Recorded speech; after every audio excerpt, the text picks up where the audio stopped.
ஒரு பெண்ணோட வாழ்க்கை அவள் கல்யாணம் பண்ணிக்கிட்டு போகிற இடத்துல தான் ஆரம்பிக்குதுன்னு சொல்வாங்க. ஆனால் என் வாழ்க்கை அங்கே தான் மொத்தமாக இருண்டு போக போகுதுன்னு எனக்கு அப்போ தெரியலை. என் பெயர் மீரா. இந்த கதைக்காக பெயர் மாற்றப்பட்டிருக்கு. நடுத்தர குடும்பத்தில் பிறந்து கண்ணுக்குள் வைத்து வளர்த்த பெற்றோருக்கு நான் என்றும் பாரமாக இருந்ததில்லை. ஆனால் ஒரு நல்ல வரன் அமைந்ததுமே என் கையை பிடித்து கொடுத்துவிட்டு நிம்மதி பெருமூச்சு விட்டார்கள். பெரியவர்கள் பார்த்து நிச்சயம் செய்த திருமணம்தான். என் கணவர் கார்த்திக். ஆரம்பத்தில் எல்லாம் நன்றாகத்தான் இருந்தது. ஆனால் நாட்கள் செல்ல செல்லத்தான் அவருடைய நிஜ முகமே எனக்கு தெரிய வந்தது. அவருக்கு குடும்ப பொறுப்பு என்றால் என்னவென்றே தெரியவில்லை. விடிய விடிய நண்பர்களுடன் சுற்றுவது, தேவையற்ற பழக்கங்கள், கேட்டால் வீட்டில் சண்டையிடுவது, இதுதான் அவருடைய அன்றாட வாழ்க்கையாக இருந்தது. ஏங்க, நமக்காக இல்லாட்டியும் நம்ம வயிற்றுல வளர்ற இந்த குழந்தைக்காகவாவது நீங்கள் கொஞ்சம் மாறக்கூடாதா என்று நான் வயிற்றை தடவிக்கொண்டே கண்ணீரோடு எத்தனையோ முறை கெஞ்சி இருக்கிறேன். ஆனால் என் கண்ணீருக்கு அவரிடம் எந்த பதிலும் இல்லை, ஏளனமாக சிரிப்பை தவிர. நாட்கள் நகர்ந்தன. எனக்கு ஒரு அழகான ஆண் குழந்தை பிறந்தது. தன் மகனை பார்த்தாவது அவர் மாறுவார் என்று நான் நம்பிய நம்பிக்கை காணல் நீராக போனது. குழந்தைக்கு பால் வாங்க கூட காசில்லாமல் நான் தவித்த போது அவர் தன் நண்பர்களோடு உல்லாசமாக இருந்தார். ஒரு கட்டத்தில் வீட்டில் சண்டை முற்றிய போது, உன்னையும் உன் குழந்தையையும் காப்பாற்ற வேண்டிய அவசியம் எனக்கு இல்லை, உன்னால் முடிஞ்சதை நீ பார்த்துக்கோ என்று கையை விரித்தார். அந்த வார்த்தை என் நெஞ்சி ஈட்டியாக பாய்ந்தது. அழுது அழுது என் கண்கள் வறண்டு போயின. பெற்றோர் வீட்டிற்கு சென்று அவர்களின் நிம்மதியை கெடுக்கவும் எனக்கு மனமில்லை. மகன் அழும் சத்தம் கேட்டு என் கண்ணீரை துடைத்து கொண்டேன். இனி அழக்கூடாது மீரா. உன் அழுக உன்னை இன்னும் பலவீனமாக்கும். உன் மகனுக்காக நீ வாழணும், எழுந்து நில் என்று எனக்குள்ளேயே சபதம் எடுத்தேன். அன்று இரவு என் குழந்தையை நெஞ்சோடு அணைத்து கொண்டு அந்த பொறுப்பில்லாத மனிதனின் வீட்டை விட்டு என் சுயமரியாதையோடு வெளியேறினேன். கையில் இருந்தது வெறும் இருள் சூழ்ந்த இரவும் என் மகனின் பிஞ்சு விரல்களும் மட்டும்தான். கையில் 1 வயது குழந்தையோடு நடுரோட்டில் நின்றபோது சுற்றியிருந்த உலகம் எனக்கு பயத்தையே தந்தது. போக இடமில்லை, கையில் பணமில்லை. ஆனால் என் நெஞ்சில் ஒரு வைராக்கியம் மட்டும் இருந்தது. இது அந்த பொறுப்பில்லாத மனிதனின் முகத்தில் விழிக்கக்கூடாது. என் மகனை ஒரு நல்ல நிலைமைக்கு கொண்டு வர வேண்டும். ஆரம்ப நாட்கள் நரகமாக இருந்தன. ஒரு சிறிய வாடகை அறையை பிடித்து கொண்டு பகலில் ஏதேனும் ஒரு சின்ன வேலை, இரவில் தூக்கமில்லாமல் படிப்பு என என் நாட்கள் நகர்ந்தன. ஏண்டி, ஒரு குழந்தைய வச்சுக்கிட்டு புருஷனை பிரிஞ்சு வந்து இப்படி கஷ்டப்படுறியே, உனக்கு எதுக்கு இந்த தேவையில்லாத படிப்பு?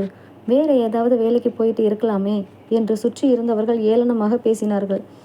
ஆனால் அவர்களின் பேச்சுக்கள் என் காதுகளில் விழவில்லை. என் கவனம் முழுவதும் என் மகன் மீதும் என் புத்தகங்கள் மீதும் மட்டுமே இருந்தது. பகலில் குழந்தையை ஒரு காப்பகத்தில் விட்டுவிட்டு வேலைக்கு ஓடுவேன். இரவு அவன் தூங்கிய பிறகு மண்ணெண்ணெய் விளக்கின் வெளிச்சத்தில் கண் இமைக்காமல் படிப்பேன். பல நாட்கள் பசியோடு படுத்திருக்கிறேன். ஆனால் என் மகனுக்கு பால் வாங்க மறந்ததில்லை. கடின உழைப்புக்கு எப்போதுமே பலன் உண்டு என்பார்கள். என் விடாமுயற்சியால் ஒரு நல்ல நிறுவனத்தில் எனக்கு வேலை கிடைத்தது. என் கைகளில் முதல் மாத சம்பளத்தை வாங்கிய போது என் கண்களில் இருந்து கண்ணீர் தாரை தாரையாக கொட்டியது. அது வெறும் பணம் அல்ல, என் சுயமரியாதை, என் உழைப்பின் அங்கீகாரம். ஆண்டுகள் உருண்டோடின. என் மகனு பள்ளிக்கு செல்ல தொடங்கினான். எனக்கும் என் மகனுக்கும் இடையே ஒரு அழகான உலகம் இருந்தது. ஆனால் எனக்குள் ஒரு பயம் எப்போதும் இருந்து கொண்டே இருந்தது. இனி என் வாழ்க்கையில் எந்த ஆடவனையும் நம்பக்கூடாது என்பதுதான் அது. அப்படிப்பட்ட சூழ்நிலையில்தான் என் அலுவலகத்திற்கு புதிய மேலாளராக ஆனந்த் வந்தார். அமைதியான குணம், எல்லாரிடமும் மரியாதையாக நடக்கும் பக்குவம் கொண்டவர். என் கடந்த கால வாழ்க்கையை பற்றியும் நான் ஒரு தனித்தாய் என்பதையும் அவர் தெரிந்தே வைத்திருந்தார். ஒரு நாள் மாலை அலுவலக வேலைகள் முடித்த பிறகு ஆனந்த் என்னை அவரது அறைக்கு அழைத்தார். மீரா, நான் உங்ககிட்ட ஒரு முக்கியமான விஷயம் பேசணும். தப்பாக எடுத்துக்க மாட்டீங்களே என்று தயக்கத்துடன் கேட்டார். சொல்லுங்க சார், என்ன விஷயம் என்றேன். அவர் சில நொடிகள் அமைதியாக இருந்துவிட்டு என் கண்களை நேராக பார்த்து சொன்னார். மீரா, உங்களுடைய போராட்டமும் உங்கள் மகனுக்காக நீங்கள் வாழ்கிற வாழ்க்கையும் எனக்கு உங்கள் மேலே பெரிய மரியாதையை ஏற்படுத்தி இருக்கு.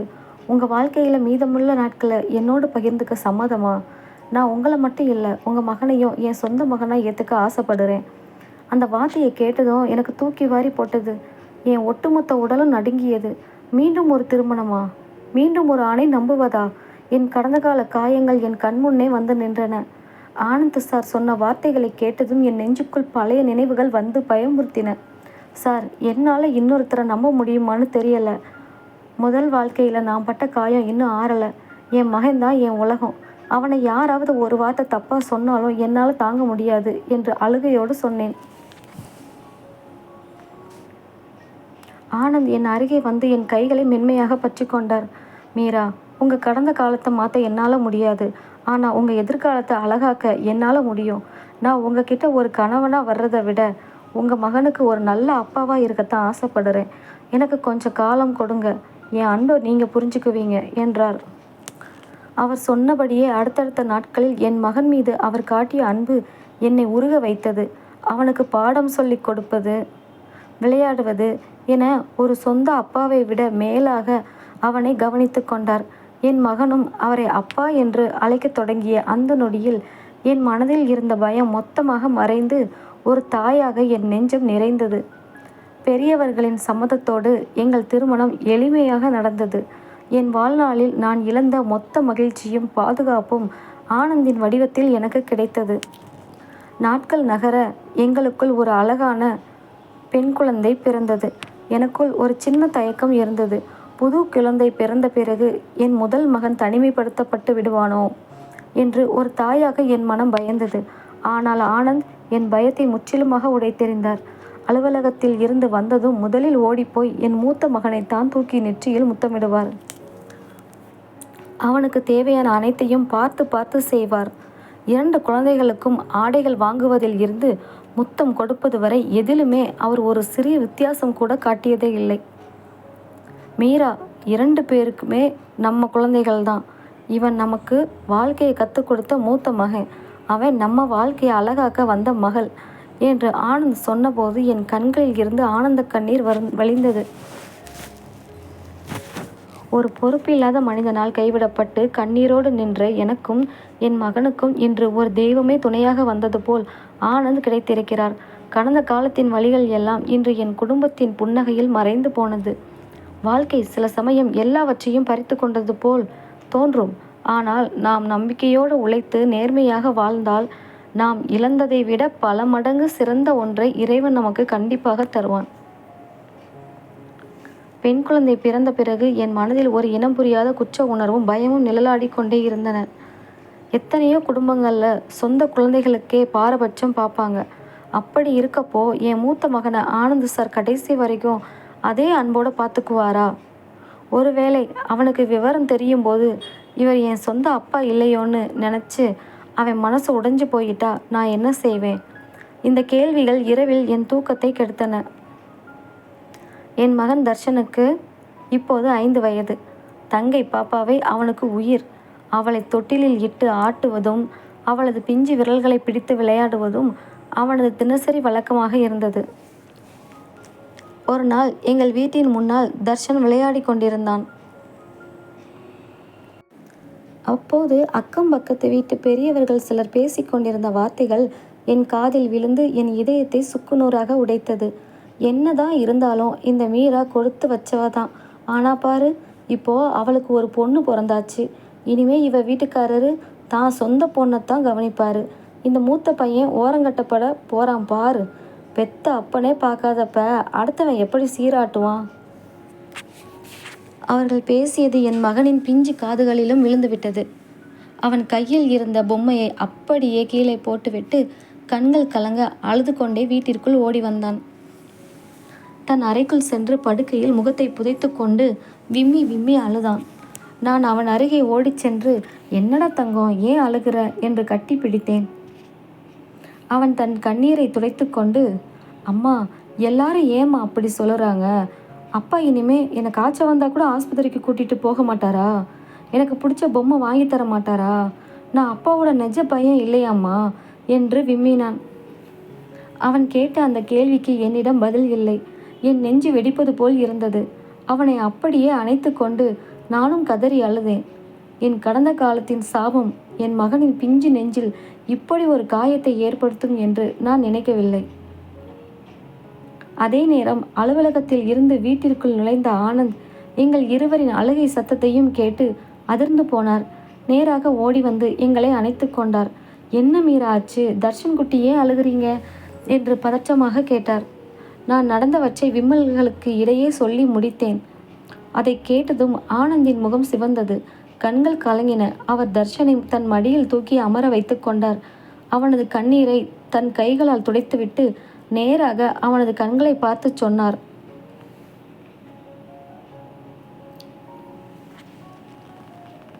தர்ஷன், இந்த உலகத்தில் இருக்கிறவங்க எதை வேணாலும் பேசுவாங்கடா. ஆனால் ஒன்று நல்லா தெரிஞ்சுக்கோ, உன்னோட தங்கச்சி பாப்பா உங்கள் அம்மா வயிற்றில் பிறக்கிறதுக்கு முன்னாடி நீ என் நெஞ்சில் பிறந்தவன்டா. உன்னை இந்த அப்பாவோட கைகளில் தூக்குன அன்னைக்கே நீ என் மூத்த மகனை ஆயிட்ட. உன் உடம்புல ஓடுற ரத்தம் வேணா வேறையா இருக்கலாம், ஆனால் இந்த அப்பாவோட உயிர் உனக்குள்ளே மட்டும்தான் இருக்குது. அவர் அப்படி சொல்லி முடித்ததும் தர்ஷன் அப்பா என்று கத்திக்கொண்டே அவரது கழுத்தை கட்டிக்கொண்டு அழத் தொடங்கினான். ஆனந்தும் அவனை கெட்டியாக பிடித்து கொண்டு அழுதார். இரத்த பந்தத்தையும் தாண்டி அங்கே ஒரு உன்னதமான தந்தையின் பாசம் வென்று நின்றது. அந்த பெரிய மனிதரின் நெஞ்சில் என் மகனுக்கு இருந்த இடத்தை பார்த்தபோது என் வாழ்நாளில் நான் பட்ட அத்தனை அவமானங்களும் வலிகளும் நொடியில் காணாமல் போயின. நாட்கள் நம்மை பொறுத்து நகர்வதில்லை, அது தன் பாட்டிற்கு ஓடிக்கொண்டே இருக்கும். ஆனந்தின் எல்லையற்ற அன்பின் நிழலில் என் 2 குழந்தைகளும் வளர்ந்து பெரியவர்கள் ஆனார்கள். என் மூத்த மகன் தர்ஷன் இப்போது ஒரு நல்ல நிறுவனத்தில் பொறியாளராக வேலைக்கு சேர்ந்திருந்தான். தங்கை பாப்பாவும் கல்லூரியில் படித்து கொண்டிருந்தாள். எங்கள் குடும்பம் ஒரு நந்தவனமாகத்தான் இருந்தது. ஆனால் விதி மீண்டும் ஒரு முறை எங்களை சோதிக்கத் தொடங்கியது. ஒரு நாள் நள்ளிரவு திடீரென்று ஆனந்துக்கு கடுமையான நெஞ்சுவலி ஏற்பட்டது. பதறிப்போய் நாங்கள் அவரை மருத்துவமனையில் அனுமதித்தோம்.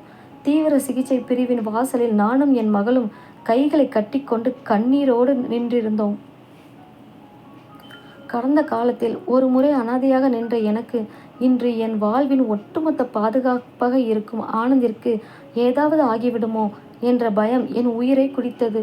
அப்போது மருத்துவர் வெளியே வந்து, அவருக்கு இதயத்தில் ஒரு பெரிய அடைப்பு இருக்கு, உடனடியாக அறுவை சிகிச்சை செய்யணும், அதுக்கு 5 லட்சம் ரூபாய் வரை செலவாகும், கால நேரம் ரொம்ப கம்மி, விடுவதற்குள் பணத்தை ரெடி பண்ணிடுங்க என்று சொல்லிவிட்டு சென்றார்.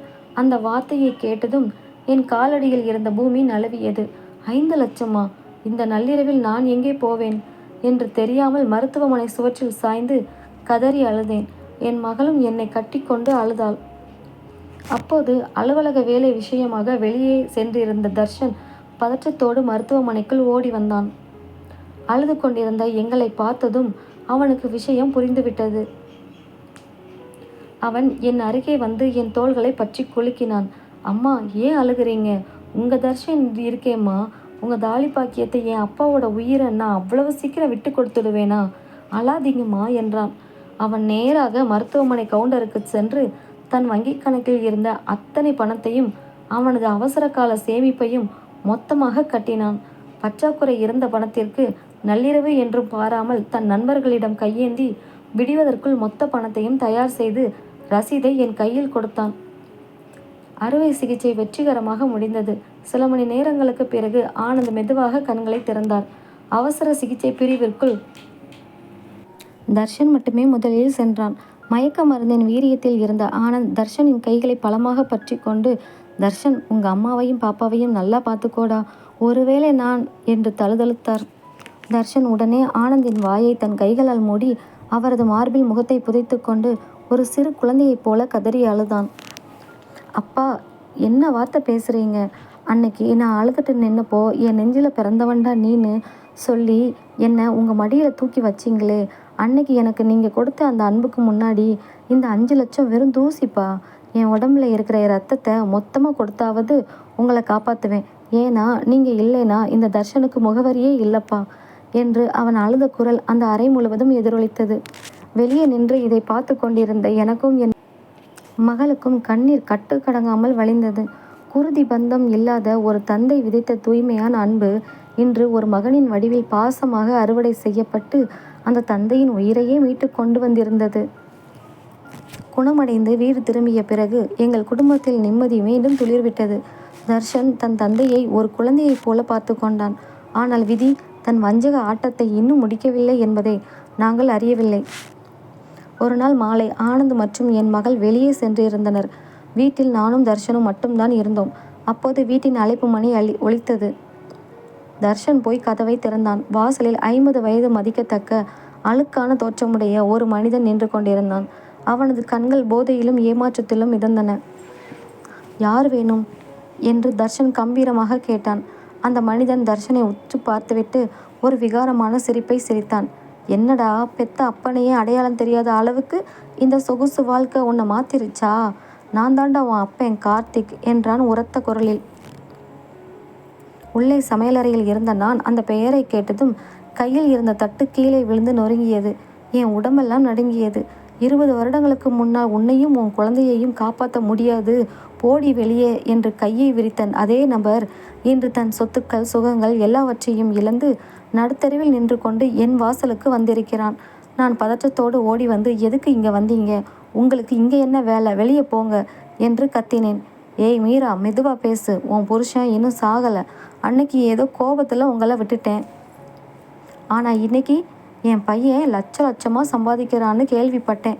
பெத்த அப்பேன், நான் நரகத்தில் வாழும்போது நீங்கள் மட்டும் இங்கே சுகமாக வாழ்கிறதா? தர்ஷன், இவ உன்னை என்கிட்ட இருந்து பிரித்து கூட்டிகிட்டு வந்துட்டாடா. வா, என் கூட வந்துடு என்று தர்ஷனின் கையை பிடிக்க போனான் கார்த்திக். என் நெஞ்சு பயத்தில் வெடிப்பது போல் இருந்தது. என் மகன் தர்ஷன் என்ன செய்ய போகிறான்? அவனுக்குள் இருக்கும் அந்த சிறு துளி இரத்த பந்தம் அவனை அவன் பக்கம் இழுத்து விடுமோ என்று ஒரு தாயாக என் உயிர் துடித்தது. ஆனால் தர்ஷன் தன் கையை உதறிவிட்டு கார்த்திக்கின் சட்டையை பிடித்து சுவற்றோடு சேர்த்து தாக்கினான். அவனது கண்கள் கோபத்தில் சிவந்திருந்தன. ஏய், யாருக்குடா நீ அப்ப? வார்த்தையை ஒழுங்கா பேசு. அன்னைக்கு ஒரு வயசு குழந்தையா பசியில் நான் அழுதப்போ பால் வாங்க கூட காசு தராமல் என் அம்மாவை நடுரோட்டில் விரட்டுனியே, அப்போ எங்கே போச்சு உன் பெத்த பாசம்? சாப்பாட்டுக்கு வழி இல்லாமல் என் அம்மா பல இடங்களில் அவமானப்பட்டு நின்னப்போ நீ எந்த நண்பனோட குடிச்சிக்கிட்டு இருந்த என்று தர்ஷன் கேட்கும்போது அவனது குரலில் 20 வருட ஆத்திரம் வெடித்தது. கார்த்திக் நிலை தடுமாறி, டேய், என்ன இருந்தாலும் நான் தான் உன்னை பெத்தவன் என்று இழுத்தான். பெத்ததோடு உன் கடமை முடிஞ்சு போச்சுடா. அண்ணாதியா நின்ன எங்களை கரம் பிடிச்சி எனக்கு சாப்பாடு போட்டு படிக்க வச்சு என் நெஞ்சில் நீ பிறந்தவன்டான்னு சொல்லி வளர்த்தாரே, உள்ளே படுத்திருக்கிறாரே என் அப்பா ஆனது, அவர் தாண்டா என் அப்பன். இன்னும் ஒரு நிமிஷம் இங்கே நின்று என் அம்மாவை மிரட்டுனா கொன்னுடுவேன் என்று தர்ஷன் கர்ஜித்தான். அந்த நேரத்தில் வாசலில் வந்து நின்ற ஆனந்த் தர்ஷன் பேசுவதை கேட்டு அப்படியே ஸ்தம்பித்து நின்றார்.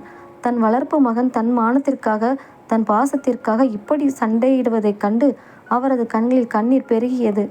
கார்த்திக் தர்ஷனின் அந்த ருத்ர ரூபத்தை கண்டு பயந்து போய், இனி இந்த பக்கம் வரமாட்டேன் என்று அலறிக்கொண்டு ஓடிப்போனான். அவன் ஓடியதும் தர்ஷன் அப்படியே வாசலிலேயே மண்டியிட்டு அமர்ந்து தன் முகத்தை புதைத்து கொண்டு அழத் தொடங்கினான். அவனது உடம்பு நடுங்கியது. ஆனந்த் ஓடி வந்து தர்ஷனை தூக்கி தன் நெஞ்சோடு அணைத்து கொண்டார். தர்ஷன், தர்ஷன், அழாதடா, அப்பா இருக்கேண்டா என்று தேய்ச்சிடார். தர்ஷன் ஆனந்தின் தோள்களில் சாய்ந்து, அப்பா, அவன் என்னை அவனோட பையன்னு சொல்கிறான்ப்பா. என்னால் தாங்க முடியலப்பா. நான் உங்களோட பையன் மட்டும்தான்ப்பா. என்னை எங்கேயும் விட்டுடாதீங்கப்பா என்று ஒரு சிறு குழந்தையைப் போல கதறினான். அங்கே நின்றிருந்த எனக்கும் என் மகளுக்கும் அந்த பாச போராட்டத்தை கண்டு நெஞ்சம் முருகியது. குருதி பந்தம் என்பது வெறும் பிறப்போடு முடிவது, ஆனால் வளர்ப்பு பந்தம் என்பது உயிரோடு கலப்பது என்பதை என் மகன் அன்று நிரூபித்து காட்டினான். அந்த பொறுப்பில்லாத மனிதன் வந்து போன பிறகு எங்கள் குடும்பத்து பந்தம் இன்னும் பலமடைந்தது. தர்ஷனின் மனதில் இருந்த ஏதோ ஒரு சின்ன பாரமும் அன்றோடு முழுமையாக இறங்கிவிட்டது. காலங்கள் உருண்டோடின.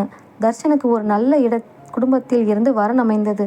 திருமண நாள் வந்தது. மண்டபம் முழுவதும் உறவினர்களாலும் நண்பர்களாலும் நிறைந்திருந்தது. நாதஸ்வர இசை பின்னணியில் ஒலித்து கொண்டிருக்க பட்டு வேஷ்டி சட்டையில் என் மகன் தர்ஷன் மணமேடையில் அமர்ந்திருந்தான். ஒரு தாயாக என் கடந்த கால கண்ணீர் எல்லாம் மறைந்து என் கண்கள் ஆனந்தத்தில் நனைந்திருந்தன.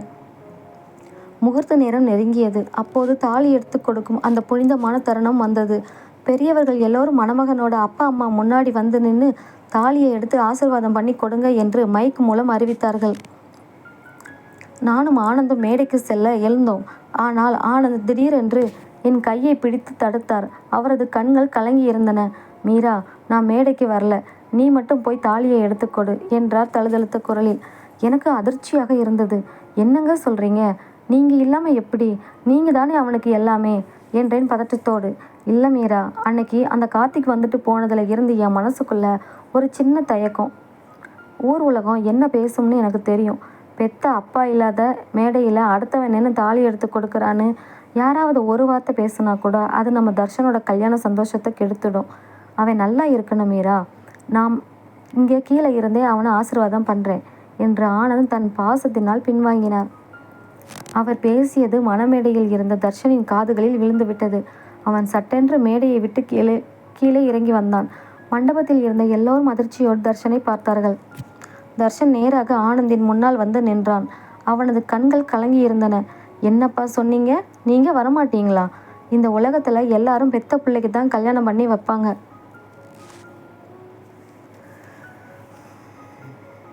ஆனால் அனாதையாக நின்ன ஒரு பையனை தான் சொந்த பிள்ளையை விட அதிகமாக நேசித்து இன்னைக்கு இந்த அளவுக்கு கம்பீரமாக நிற்க வச்சிருக்கீங்களே, இந்த மேடையில் உங்களுக்கு இல்லாத தகுதி வேற யாருக்குப்பா இருக்கு என்று தர்ஷன் கத்தினான். ஆனந்த் பேச முடியாமல் அழத் தொடங்கினார். தர்ஷன் விடவில்லை. அவன் ஆனந்தின் கைகளை பற்றி கட்டாயப்படுத்தி மணமேடைக்கு இழுத்து வந்தான். மணமேடையில் இருந்த அந்த பிரதானமான நாற்காலியில் ஆனந்தை பலவந்தமாக அமர வைத்தான். பிறகு தர்ஷன் மண்டபத்தில் இருந்த மைக்ரோஃபோனை கையில் எடுத்தான். ஒட்டுமொத்த கல்யாண மண்டபமும் நிசப்தமானது. தர்ஷன் பேசத் தொடங்கினான். இங்கே வந்திருக்கிற பெரியவங்க, சொந்தக்காரங்க எல்லாருக்கும் ஒன்று சொல்லிக்கிறேன். என் உடம்புல ஓடுற ரத்தம் யாருடையதுன்னு எனக்கு தெரியாது. ஆனால் எனக்கு விவரம் தெரிஞ்ச நாளில் இருந்து பசிக்கும் போது சாப்பாடு கொடுத்து, வலிக்கிறப்போ மருந்து கொடுத்து, நீ என் நெஞ்சில் பிறந்த புள்ளடான்னு சொல்லி என்னை இந்த உலகத்துக்கு அடையாளம் காட்டினாரே, இதோ இங்கே உட்காந்துருக்கிறாரே, இவர் தான் என் அப்பா. இந்த தர்ஷனோட வாழ்க்கையில் இவருக்கு தான் முதல் மரியாதை. என் அப்பாவோட ஆசீர்வாதம் இல்லாமல் இந்த தாலி இந்த பொண்ணு கழுத்தில் ஏறாது.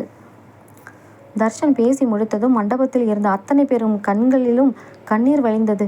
எல்லோரும் எழுந்து நின்று கைத்தட்டினார்கள். ஆனந்த் அப்படியே அழுது கொண்டே எழுந்து தர்ஷனை கெட்டியாக பிடித்து கொண்டார். அந்த பாச பிணைப்பை பார்த்தபோது என் 20 வருட போராட்டத்திற்கு நான் சிந்திய ஒட்டுமொத்த கண்ணீருக்கும் இறைவனை நேரில் வந்து நீதி வழங்கியது போல் இருந்தது. ஒரு பொறுப்பில்லாத மனிதனால் கைவிடப்பட்ட ஒரு பூ இன்று 2 உன்னதமான மனிதர்களின் அன்பால் ஒரு மாபெரும் நந்தவனமாக மாறி நின்றது. வாழ்க்கை நமக்கு எதை தருகிறது என்பது முக்கியமல்ல.